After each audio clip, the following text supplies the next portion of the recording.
Halo semuanya, kembali lagi bersama saya, Daryasa. Pada video ini melanjutkan cerita Hunter terlembah yang menjadi terkuat. Nah, langsung kita mulai ke ceritanya. Dari mengalahkan Baran, Jinwoo mendapatkan Blood of Demon Monarch, item terakhir untuk meracik Elixir of Life. Namun tingkat keberhasilan dan jumlah item yang didapat tergantung stat intelijen. Karena hal itu, Jinwoo agak sedikit berdebar. 制作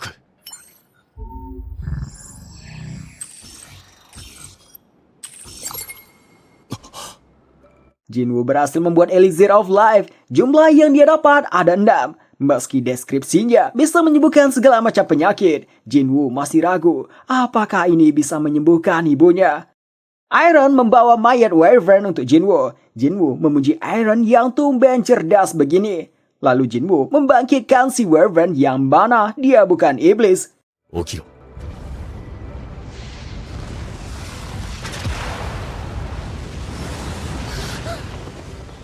Jinwoo tidak begitu ingat namanya tadi, dia pun memberikannya nama Kaizel. Dengan adanya naga, pulang akan jadi cepat. Maka dari itu, Esil mengajak sampai di rumahnya, mari berpesta. Jinwoo ingin pulang cepat buat mencoba Elixir of Life. Dia berpikir sejenak apakah keluar dari dungeon ini harus menurunkan lantai satu demi satu. Lalu dia melihat hadiah yang dia dapat, ada 4 item termasuk cincin Demon Monarch yang bisa dikombin dengan 2 item lain sebelumnya. Fungsinya meningkatkan semua stat 10. Hadiah lainnya ada 3. Runestone kualitas tinggi, bonus stat 30, dan hadiah tersembunyi. Runestone ini adalah Shadow Exchange. Fungsinya bisa bertukar tempat dengan Shadow Army dimanapun itu. Atas hal itu, Jinwoo meminta maaf dan meminta Esil pulang sendiri saja. Esil pun langsung menanyakan bagaimana dengan pestanya. Jinwoo beralasan klan Radir yang berada di lantai 80 kejauhan dari sini. Jinwoo berjanji kapan-kapan dia akan mengunjungi Esil. 元気でな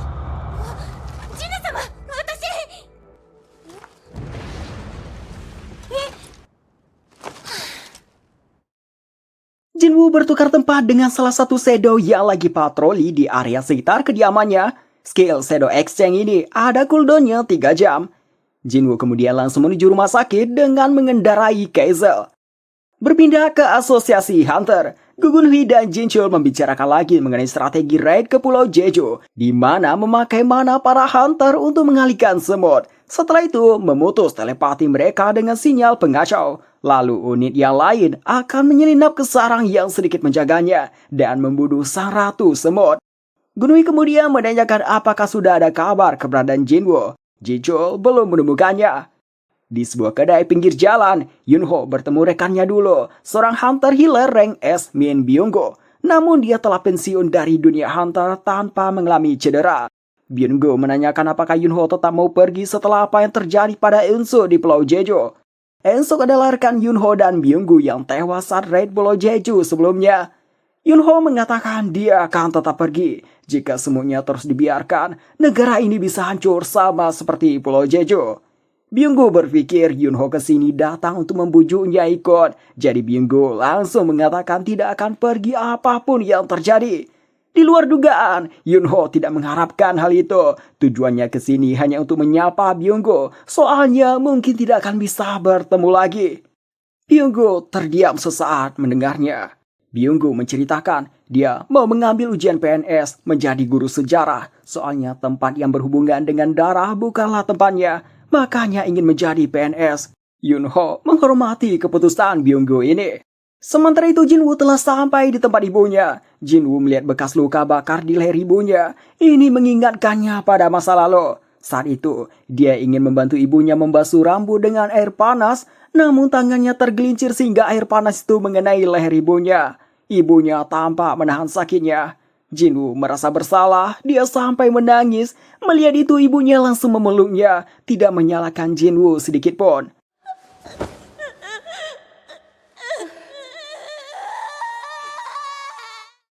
Jinwoo mengeluarkan Elixir of Life. Tidak ada jaminan elixir ini bisa menyembuhkan ibunya. Dan tidak ada jaminan kalau ibunya akan baik-baik saja setelah meminumnya. Tapi dia memilih percaya pada sistem karena sudah banyak keajaiban yang telah dia lalui berkat sistem.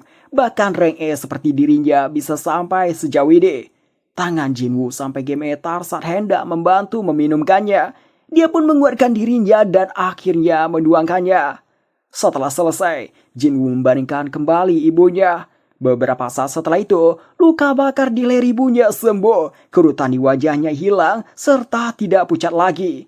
Namun setelah itu tidak terjadi apa-apa. Hal ini membuat Jinwoo tertunduk lesu. Dia sangat memohon ibunya membuka matanya. Satu-satunya alasannya bertarung dan menjadi kuat hanya untuk ini. お願いだ。目を覚ましてくれ。 Di rumahnya, Jinna yang lagi belajar heran kenapa hari ini dia jadi kurang konsentrasi. Dia memilih belanja ke minimarket merasakan udara yang berhembus terasa hangat. Kembali ke Jinwoo, di saat dia mengangkat kepalanya, dia pun terkejut.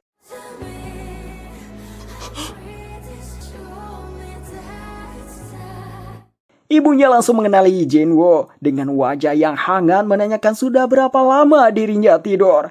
Jinwoo menundukkan kembali wajahnya. Dia memberitahu sudah 4 tahun. Ibunya lalu menanyakan bagaimana dengan Jinna. Jinwoo mengatakan Jinna sehat. Mendengar itu, ibunya tersenyum. Berterima kasih pada Jinwoo karena menjaga janjinya. Si ibu memegang pipi Jinwoo. Melihat tubuh Jinwoo yang dipenuhi goresan, dia jadi mengatakan telah membuat Jinwoo memaksakan diri. Jinwoo yang biasanya dingin sekarang tidak bisa lagi menahan ekspresinya. 大丈夫。ありがとう、ジン。 Besoknya, direktur rumah sakit mendapat kabar ada pasien yang mengalami tidur abadi telah siuman dengan tidak adanya masalah sama sekali pada tubuh fisiknya. Pihak keluarganya ingin segera keluar dari rumah sakit. Berita ini mengejutkan si direktur. Sebenarnya si direktur ingin menyelidiki dulu, tapi setelah diberitahu wali pasien itu adalah Hunter rank S ke-10, dia jadi takut buat menahannya. Kembali ke ruangan ibu Jinwoo. Jinna telah sampai di sana, langsung menangis bahagia melihat ibunya. ジンナ、すっかりお姉さんに。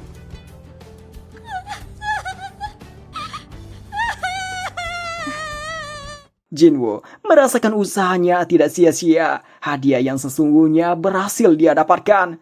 Sementara itu, Gunhee mengadakan konferensi pers secara resmi mengumumkan akan dilakukan raid keempat di Pulau Jeju. Operasi kali ini tidak hanya diikuti Hunter rank S negara ini, tapi juga mendapat bantuan 10 Hunter rank S yang berasal dari Jepang. Sementara Hunter rank A ke bawah akan ditugaskan untuk menjaga laut dan daratan. Byung-gu juga melihat live-nya. Dia teringat waktu minum-minum dengan Yunho dan Yeonso. Saat itu, Yunho sudah tertidur. Byung-gu jujur kalau dia takut raid ke Pulau Jeju. Yeonso mengatakan dia juga sama. Tapi dia beritahu yang tidak bisa bertarung pasti lebih ketakutan. Jadi mengajak Byung-gu mengakhiri ini karena ini tugas yang punya kekuatan. Jinwoo dan keluarganya kembali ke rumah. Dia dan ibunya tampak tercengang melihat sampah-sampah di mana-mana dan pakaian asal ditaruh. Jinna hanya bisa tertawa kecil. おい、お前は目を離すとすぐに。さて、3人で片付けよっか。 Akhirnya, mereka bertiga membersihkan rumah bersama. Suasana yang hangat seperti ini yang diinginkan Jinwoo. Tapi entah kenapa rasa cemas masih ada dalam dirinya. Ibunya melihat foto keluarga, menanyakan pada Jinwoo apakah ada kontak dari ayah Jinwoo. Jinwoo dan Jinna hanya diam saja. Ibunya langsung tahu, itu membuat ekspresinya jadi tampak sedih. Lalu ibu Jinwoo memberitahu melihat berita Jinwoo menjadi hunter. Dia menceritakan sebelum ayah Jinwoo menjadi hunter, ayah Jinwoo seorang damkar. Saat itu, ayah Jinwoo sangat keren menolong orang, sehingga dia menikah dengan ayah Jinwoo. Ibunya mengatakan Jinwoo mewarisi sifat ayahnya. 私だって。 Jinwoo memberitahu dia juga berjuang menjadi dokter untuk menolong orang. Di saat ibunya bicara dengan Jinna, Jinwoo ditelepon seseorang. Balik ke Gunhee bersama dengan berakhirnya konversi pers, dia mendapat kabar Thomas Andre, Hunter rank S tingkat nasional dari Amerika, mengunjungi Korea. Gunhee dan Jinchul berharap orang itu ikut partisipasi dalam raid nanti. Tapi, mengingat Thomas Andre adalah orang yang setara dengan militer satu negara, kemungkinan tidak akan ikut campur urusan negara lain. Ia menjadi pertanyaan Jinchul, kenapa orang itu mengunjungi negara ini? Gunhee berspekulasi, mungkin sedang libur, bisa juga mengintimidasi terkait Hunter Huang Dongso, atau mungkin ada hal lainnya. Lalu Jinchul mengabarkan telah menghubungi Jinwoo sebentar lagi akan sampai.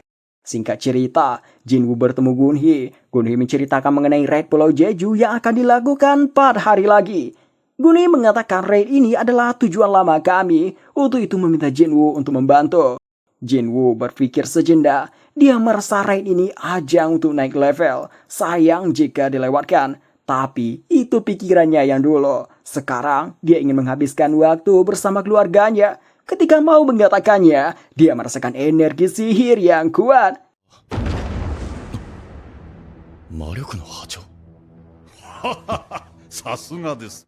Gunhee kagum Jinwoo bisa merasakan dari jarak sejauh ini. Gunhee memberitahu saat ini para Hunter Rank S sedang pemanasan di gimnasium. Gunhee mengajak Jinwoo ke sana jika tertarik. Di sana, Yunho lagi berlatih dengan Hunter Rank S lainnya yang bernama Ma Dongwoo, guild master dari Fame Guild, salah satu dari 5 guild terbesar Korea. Gunhee mengatakan energi sihir yang Jinwoo rasakan tadi kemungkinan berasal dari mereka.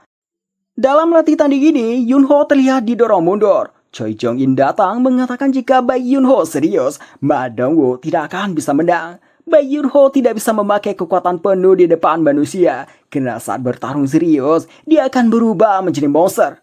Tidak lama setelah itu muncul rombongan Hunter Rank S Jepang dari Draw Sword, Kane Tawata, Tatsumi Fujishima, Atsushi Kumamoto, Mari Ishida, Akari Shimizu, Kenzo Tanaka, Ipei Izawa, Kei, Minoru Hoshino, Hanekawa, dan guild master mereka Goto Ryuji. Beberapa hunter Jepang tampak tertarik pada Jinwoo. Hanekawa memberitahu orang itu hunter Sung Jinwoo yang baru-baru ini menjadi rank S. Goto Ryuji berpikir Jinwoo hunter tipe assassin karena walaupun Jinwoo terlihat menyembunyikan kekuatannya, tapi keberadaannya yang luar biasa tidak bisa disembunyikan. Di luar dugaannya, Hanekawa bilang Sung Jinwoo hunter tipe mage. Chai Hein melihat Jinwoo, dia merasa pantas suasana jadi berubah.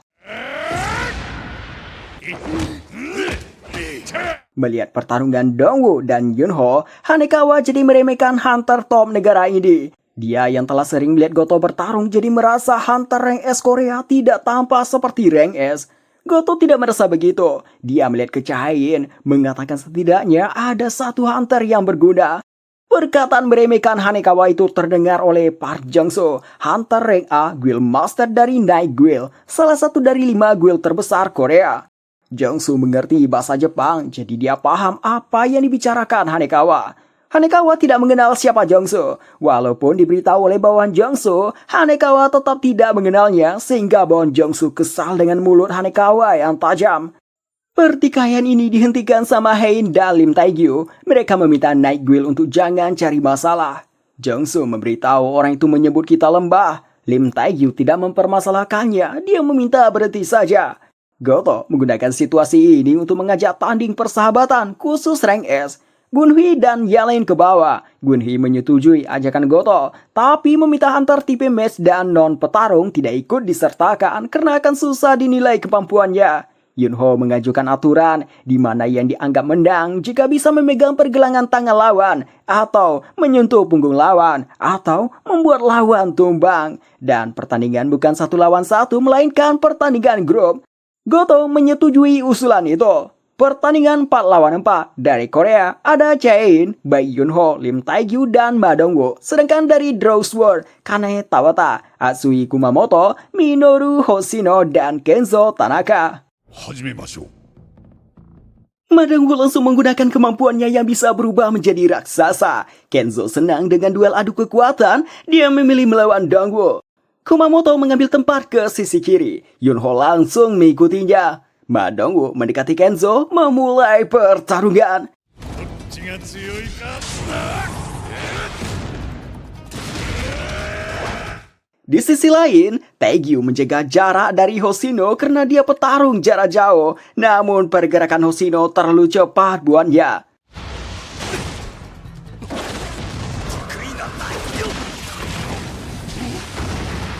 Ruangan ini sendiri diperkuat dengan batu sihir tingkat tinggi. Tapi karena ini pertarungan antar rank S, tetap saja ada kehancuran. Melihat itu, Gunhee jadi ingin meningkatkan lagi ketahanannya. Sementara itu Yunho masuk mode binatang buas mengingat lawannya adalah orang-orang kuat di antara rank S. Namun Kumamoto selalu saja menghindar darinya seperti tidak ada niat bertarung. Kumamoto tampak gugup, dia sangat membenci hal seperti ini. Bahkan dia pesimis orang sepertinya tidak cocok jadi hunter. Yunho heran, Kumamoto ini orang yang jenius dalam membuat keputusan atau hanya orang pengecut yang cuma lari saja. Lalu Yunho melirik ke Goto. Dia berpikir, lewat pertarungan ini, Goto ingin menguji hunter rank S Korea. Yunho mengikuti permainannya, dia meningkatkan level kekuatannya lagi. Tangannya sekarang seperti tangan binatang buas dengan mata yang menyala. Melihat perubahan ini, Kumamoto jadi cemas. Dia pun langsung lari menjauh, tapi Yunho langsung mengikutinya.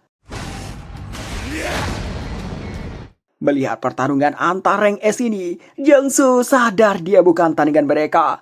Bawahannya langsung memujinya kalau Jungsu juga kuat. Di saat mereka bicara, terdengar benturan keras. Rupanya Ma Dongwoo telah dikalahkan oleh Kenzo. Ma Dongwoo hanya bisa tertawa dengan badan besarnya ini bisa dibanting ke lantai. Ini pertama kalinya dia mengalami hal ini.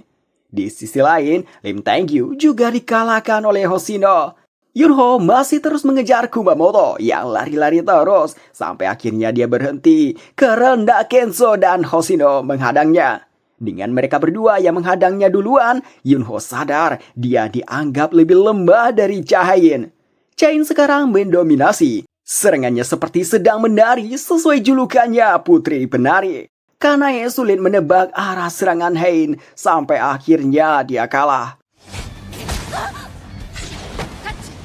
Setelah mengalahkan Kanae, Hein bergegas menuju Yunho yang sedang menghadapi dua orang sekaligus. Tiba-tiba dia merasakan hawa membunuh.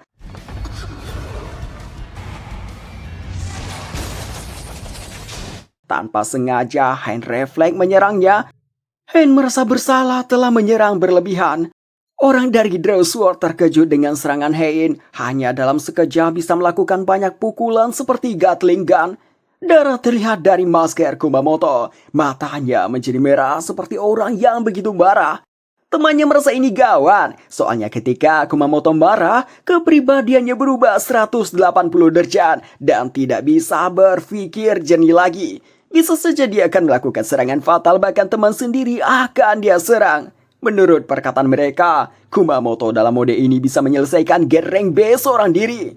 Hanekawa menanyakan ke Goto apakah sebaiknya dihentikan saja. Goto memerintahkan kalau buat orang terluka baru hentikan. Kumamoto mengeluarkan aura yang kuat, langsung menyerang Hein.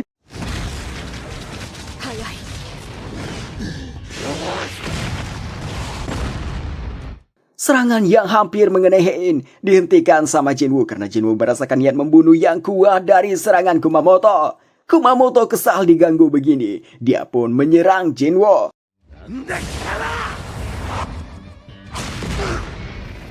Orang Draw Sword sampai tercengang melihatnya. Serasa tidak percaya Kumamoto mode ini bisa dihentikan dengan begitu mudahnya. Goto mengkonfirmasi lagi pada Hanekawa apakah hunter itu tipe mage. Hanekawa menjawab ya. Goto masih tidak yakin. Karena itu Goto ingin memastikan sendiri. Jinwoo mengatakan ke Hein lebih baik kita dianggap kalah. Baik Yunho pun sudah dikalahkan. Hein menyetujuinya. Yunho merasakan perbedaan kekuatan dengan Kenzo sangat besar. Dia merasa meskipun menggunakan seluruh kemampuannya, dia tetap tidak akan bisa menang.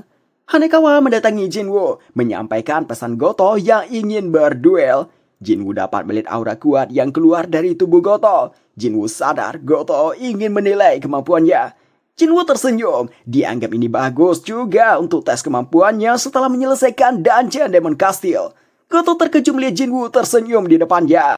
Hanekawa menyampaikan perkataan Jinwoo pada Goto. Jinwoo setuju buat bertarung tapi dengan syarat Goto harus serius melawannya.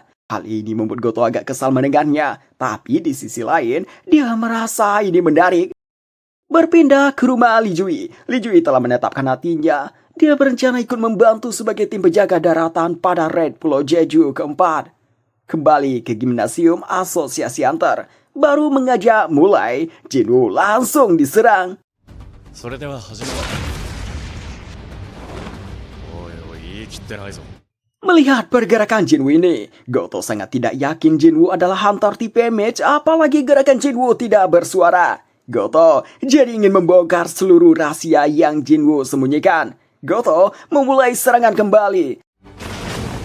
Selagi menghindarinya, Jinwoo memang merasa Goto jauh lebih kuat dibandingkan rank S lainnya, namun serangannya masih bisa dihindari. Jinwoo pun tersenyum kembali. Goto semakin kesal dibuatnya. Serangan yang dilakukan Goto saking cepatnya membuat Taegyu dan Dongwoo tidak bisa melihatnya.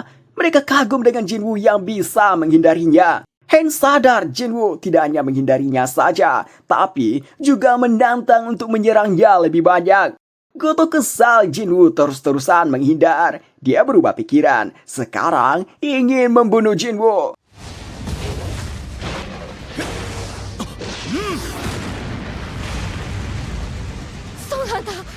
Goto terkejut serangan keduanya bisa ditahan. Terlebih, Jinwoo memilih menangkap tangannya, bukan pergelangan tangannya. Jinwoo merasakan hawa membunuh dari serangan tadi. Dia katakan kalau lengah sedikit saja, matanya bisa hilang. Goto serasa Jinwoo mengejeknya, padahal bisa saja menangkap pergelangan tangannya dan menang. Jinwoo tidak melakukan itu karena tidak ingin pertarungan ini berakhir dengan cepat. Dia juga sadar, Goto juga begitu. Mereka menjaga jarak, sama-sama mulai serius. Pancaran aura mereka terasa begitu kuat. Anak-anak dari Draw Sword terkejut melihat Goto dibuat sampai serius begini. Begitu juga dengan hunter Korea. Yunho merasa jika diteruskan, mereka berdua akan terluka parah. Jinwoo dan Goto memulai serangan.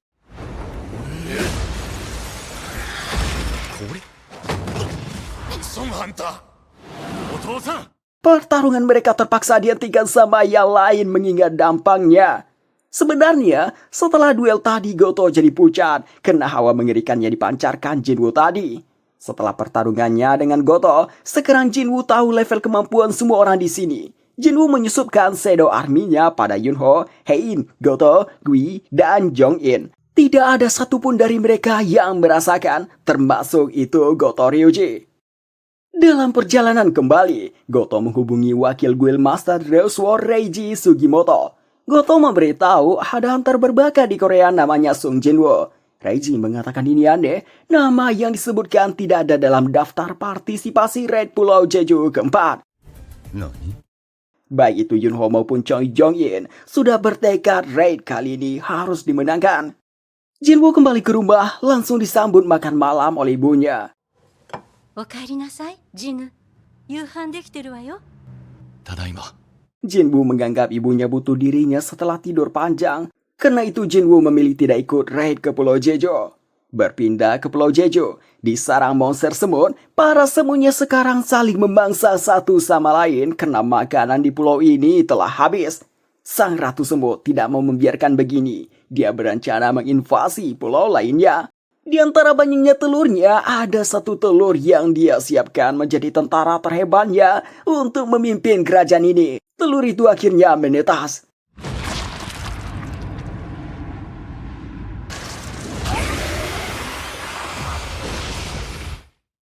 Tibalah hari raid Pulau Jeju keempat. Armada laut telah tiba di perairan Pulau Jeju, mengepung dari segala sisi. Di salah satu kapal, ada Park Jong-soo beserta anggota guildnya menjaga perairan. Tim penyerang Beguil Hunters juga menjaga perairan dari salah satu kapal. Hunter dari White Tiger juga melakukan tugas yang sama. Wajah mereka semua tampak tegang. Lim Min-sung ikut andil dalam menjaga daratan hanya untuk mencari exposure saja. Lee Jui bergabung dengan Park Chiul sebagai tim penjaga daratan. Jinchul melaporkan situasi terkini. Semua persiapan di daratan dan perairan telah selesai. Unit umpan dari Draw Sword berhasil menyusup ke Pulau Jeju. Tim penyerangan bersiap untuk berangkat. Yunho tiba-tiba terkejut. Itu karena melihat Byung-gu yang memutuskan untuk ikut. Goto membagi timnya menjadi 4. Timnya Goto berada di pusat distrik, sedangkan yang lain telah menepati posisi sesuai instruksi. Tim penyerangan dalam perjalanan. Di tim itu ada orang yang bertugas melakukan siaran langsung. Meski seorang kameramen, dia juga hunter rank A yang sudah sering merekam di zona bahaya. Gunhee menyerukan mulai. Goto langsung memerintahkan semua timnya memulai. Mereka semua memancarkan energi sihir yang kuat buat memancing para semut ke tempat mereka. Seperti yang diperkirakan, para semutnya mulai ke tempat mereka. Namun ada juga yang menuju ke pesawat tim penyerang. Jong-in memilih bergerak duluan membakar mereka. Jumlah mereka terlalu banyak. Beberapa lolos dari serangan tadi. Jong-in pun meningkatkan daya serangannya.